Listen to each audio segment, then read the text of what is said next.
Bom dia, paz do Senhor. Quero deixar mais uma vez uma palavra ao seu coração e eu quero ler no livro de Salmos, no capítulo 100, Salmo de número 143, versículo 10, diz assim: Ensina-me a fazer a tua vontade, pois és o meu Deus. Guia-me o teu bom espírito por terra plana. Bom, quando nós analisamos esse salmo foi escrito por Davi e é tido como um salmo messiânico, né, que aponta para Cristo. Até porque a Bíblia ela é toda cristocêntrica, né? Todos os 66 livros da Bíblia apresentam Jesus, ele aponta para Jesus, né? Por isso que ela não é antropocêntrica, não é o homem que está no centro da palavra de Deus, e sim o próprio Cristo, o Salvador do mundo. Então, apesar de ter sido escrito por Davi e poder simbolizar, né, a vida que ele passava ali, porque quando a gente imagina a vida de Davi, a gente, né, fala, Davi foi rei, glamuroso, poderoso, mas ele passou por muitas dificuldades. Desde adolescente ele vencia urso, vencia leão, né? Claro que com a ajuda de Deus, com a presença de Deus, e ele aprendeu então a vencer esses desafios e foi um grande guerreiro, foi um grande monarca, né? Talvez um principal deles, né? Tendo por sucessor aí o filho dele, Salomão, que atingiu o auge do desenvolvimento de Israel, né, do poderio bélico, de todas a questão de extensão territorial, de poder, de glória, de riqueza. Então foi ali no período de Davi e Salomão. Então Davi ele dá outro patamar para Israel por ser um homem segundo o coração de Deus. Mas quando nós observamos aqui esse salmo, ele está extremamente desesperado. Se nós observarmos alguns versículos aqui, como o versículo 3, versículo 4, nós vamos ver que ele está angustiado, né? E isso aponta para Cristo também, quando, né, na ocasião de sua morte, né? Então, como eu disse, é um salmo messiânico, mas Davi passou por esse sofrimento também. Em várias ocasiões ele teve risco, né, de morte, como quando enfrentou o próprio gigante, Golias, quando ele enfrenta o urso, o leão, quando ele sofre grande perseguição de Saul. Saul tentou matá-lo inúmeras vezes, né? No início, Saul gostava muito dele, mas depois foi tendo inveja de Davi, e Davi em nenhum momento ele teve a oportunidade até de matar Saul, mas ele tinha temor a Deus, um temor muito grande. Ele disse que não iria tocar no ungido do Senhor, né? Uma pessoa que tinha um temor muito grande das coisas de Deus. É claro que ele não conseguiu ser perfeito em tudo, que a Bíblia ela é fantástica por isso, porque ela não mostra super-homens, ela mostra seres humanos, né? E ela descreve até as fraquezas desses homens, né? Existem poucos homens na Bíblia que a Bíblia não mostra os seus defeitos, as suas falhas, né? A gente poderia citar aqui Daniel, José. Alguém critica ali porque ele ficou sozinho na casa com a mulher de Potifar, mas era o trabalho dele. Eu não acho que isso estava errado, né? Mas José, Noé, Daniel, Jó, então são pessoas que a Bíblia não declara atitudes, né, que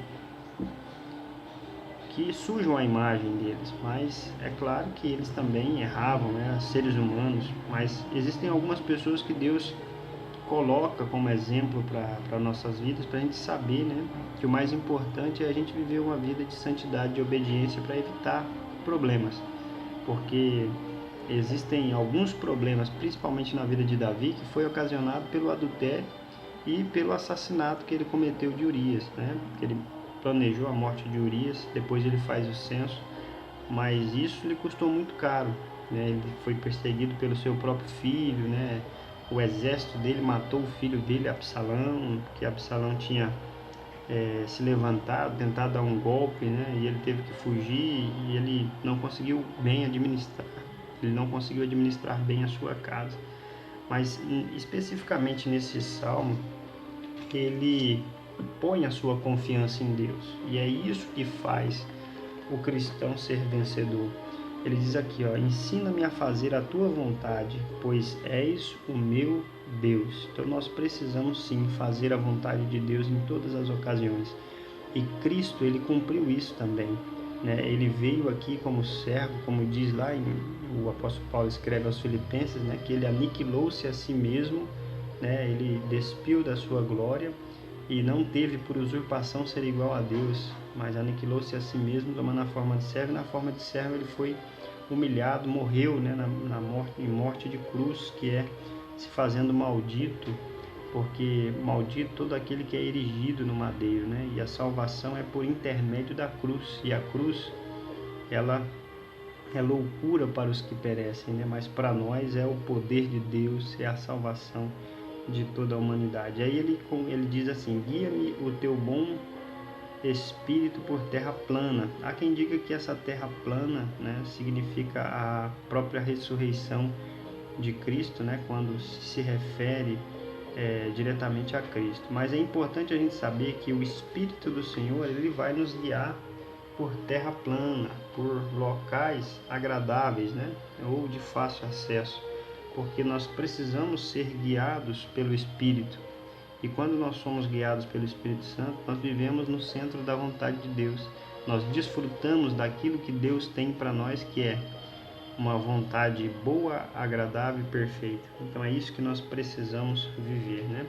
E nos momentos difíceis, como Davi passou, como o próprio Cristo, né, suportou a cruz, ele passou por todos aqueles momentos de dificuldade, porque ele, por amor, ele fez isso, né?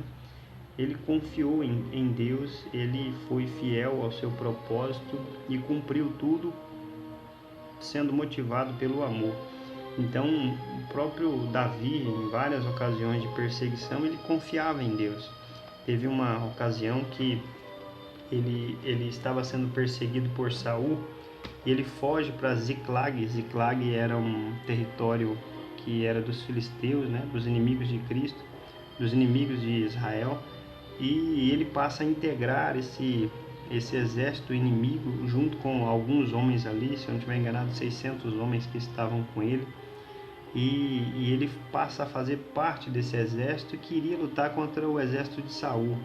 Só que os filisteus ali, temendo que Davi se rebelasse, né, e passasse para o lado de Saul, eles dispensaram ele, né, que ele vinha em uma tropa, e quando ele volta para Ziclag, outros inimigos haviam destruído a cidade, queimado a cidade e levado seus esposos e seus filhos, né?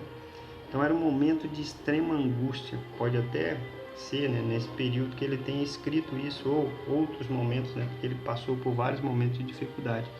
Então, naquele momento de dificuldade, o que ele faz? Ele ora. O povo queria apedrejar ele, queria matar ele. Ele ora e fala assim, Senhor, o que eu devo fazer? Eu devo perseguir o inimigo ou eu devo aceitar? O que eu preciso fazer nesse instante? Então, ali a gente observa um homem segundo o coração de Deus. Qual é a atitude de um homem segundo o coração de Deus? Sempre nos momentos, né, de maiores dificuldades, ele confia e espera a orientação correta de Deus. Então é isso que nós precisamos fazer. E confiar em Deus, que Ele tem o domínio sobre tudo, Ele tem o controle de todas as coisas, né? E tudo contribui para o bem daqueles que amam a Deus. Que Deus abençoe a sua vida em nome de Jesus.